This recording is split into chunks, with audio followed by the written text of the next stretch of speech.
Welcome back to my YouTube channel. আজি মই আপোনালোকৰ বাবে লৈ আহিছোঁ এটা বাঁহ গাজৰ আচাৰ ৰেচিপি। সব প্ৰডাকচন চাওঁ ৰেচিপিটো মই কেনেকৈ বনালো। মতে আমাক ইয়াত লাগিব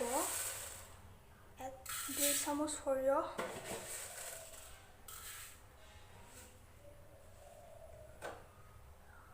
2 চামুচ গোটা জিৰা,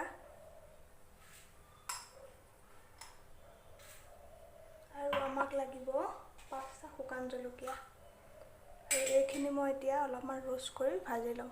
গেছটো অন কৰি লৈছোঁ আৰু এইখিনি অলপ সময় ভাজি লম। কেঁচা গন্ধটো নোযোৱালৈকে অলপমান ভাজি ল'ব।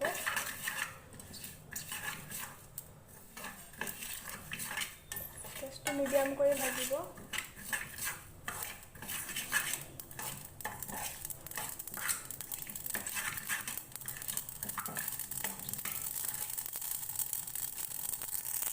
ইফালে মই মিক্সি বাটি এটা লৈ লৈছোঁ। তাত ৰোষ্ট কৰি থোৱা মছলা, সৰিয়হ, জিৰা আৰু জলকীয়া, শুকান জলকীয়াখিনি এটা অলপমান ধুনীয়াকৈ গুড়ি কৰি ল'ম।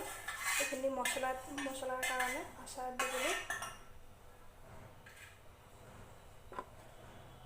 এয়া আমাৰ মছলা গুড়িখিনি বনোৱা হৈ গৈছে। আপোনালোকে ইয়াত ধনিয়া গুটি দিব পাৰে। মোৰ ওচৰত নাছিল কাৰণে মই ইয়াত দিয়া নাই। এফালে আমাৰ আজি আচাৰৰ মেইন ইনগ্ৰেডিয়েণ্টখিনি হৈছে বাঁহৰ গাজ। এইখিনি মই আগতীয়াকৈ কাটি নিমখ হালধি দি পেলাই ৰ'দত শুকুৱাই লৈছিলোঁ।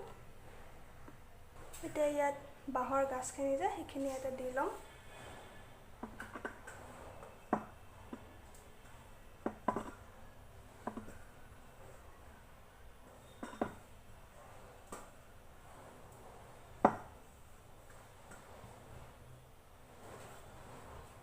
ইফালে আমাক লাগিব নিমখ হালধি। ইয়াত মই 1 চামুচ নিমখ দিছোঁ, 1 চামুচ হালধি দিছোঁ, কাৰণ নিমখ আৰু হালধি মই আগতীয়াকৈ সানি লৈছিলোঁ কাৰণে পৰিমাণটো কমাই লৈছোঁ। আধা কাপ মিঠাতেল দিছোঁ। এতিয়া ইয়াত মিঠাতেলখিনি যে আধা কাপ সেইখিনি ইয়াতে দি দিম।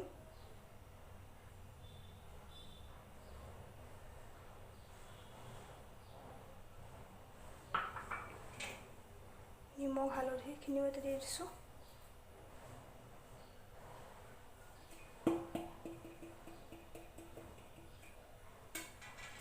আৰু গুড়ি মছলাখিনি যে সেইখিনি ইয়াতে দি দিছোঁ।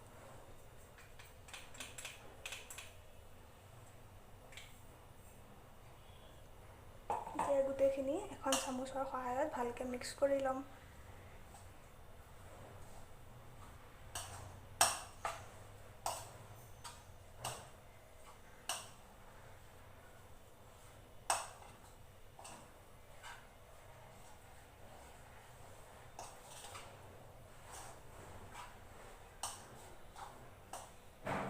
আমাৰ অলমষ্ট বাঁহৰ গাজৰ আচাৰ ৰেডি হৈ গ'ল। খাবলৈ খুবেই টেষ্টি হয়। আপোনালোকে এবাৰ ঘৰত ট্ৰাই কৰি চাব।